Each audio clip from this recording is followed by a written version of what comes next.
Can Dan Campbell be, or is he, an offensive version of Mike Vrabel? Do you guys see that comparison? Do you think it makes sense? Because when I first heard that, I had to sit there and think about it for a second. And I get where he was coming from because similar former players, guys play hard for him. Again, Mike Vrabel's expertise is on that defensive side of the ball. Dan Campbell's clearly offense, being an assistant coach. He's never called plays, by the way. But clearly he sees that in Dan. And I was telling you this before the break, and I want to hear your thoughts on it too, Adam, that comparison that Sean Payton made. Offensive version of Mike Vrabel. And that's a guy that, we've made comparisons to. Obviously, Vrabel's won games, so I wouldn't say he's Mike Vrabel right now. But do you think he has a chance to be the offensive version of Mike Vrabel? I wanted to hear your thoughts on it. No. Mike Vrabel finds a way with a backup quarterback to go into Kansas City and keep the game close. I would like to see Dan Campbell with that same Titans team do that. I doubt it. And there is again, to Mike Vrabel's point, or excuse me, Sean Payton's point, he could be. Yeah, he didn't say this was past tense, right? Before anybody even knew who Dan Campbell was. Right. I don't mind that comparison. I don't mind it at all, actually. I really don't.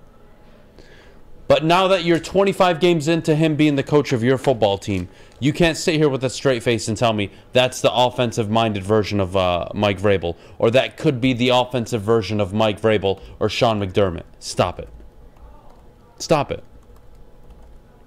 So it's interesting. So Sean Payton talked to Sheila clearly, talked to the Lions brass, and he basically sold them on Dan Campbell, on behalf of Dan Campbell. And the Lions bit. And Sean Payton's a very respected, smart guy.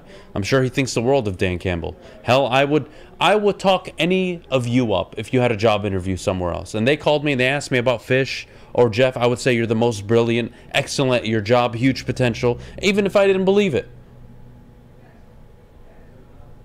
So I'm sorry, I don't see the offensive version of Mike Vrabel. That's comical to me. And it's funny too, and I know it's different situations. Clearly, Tennessee has Derrick Henry, which doesn't, The fact that 46% of you fucking idiots are saying that Dan Campbell is the offensive version of Mike Vrabel, could go fuck yourselves. That's a little harsh. And I want to read this stat too. Most fourth down attempts by team. Second in the NFL is the Detroit Lions. Number one is the Cardinals. They have 26. The Lions have 22. You know how many the Titans have? Take a guess. Go for it. No, take a guess. I want you to guess. The Lions have 22. They're second in the NFL. Cardinals have 26. How many do the Titans have attempts on fourth down? How many do you think? 6. Oh, close. They have 5. Damn. You were actually almost right on.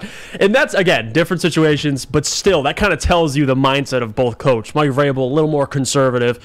But again, it helps when you have a guy like Derrick Henry who doesn't put you in a ton of 4th and 1 situations. But I just thought that was an interesting stat as well. Dan Campbell, very proactive. Wants to go for it a lot. Sometimes it bites him in the ass. Sometimes it bites him in the ass. But it's always all talk. I could sit up here and say Jeff Iafrate is the next Colin Cowherd. That doesn't mean a damn thing if he doesn't go out and do it and becomes the next version of himself. Right. What can I do?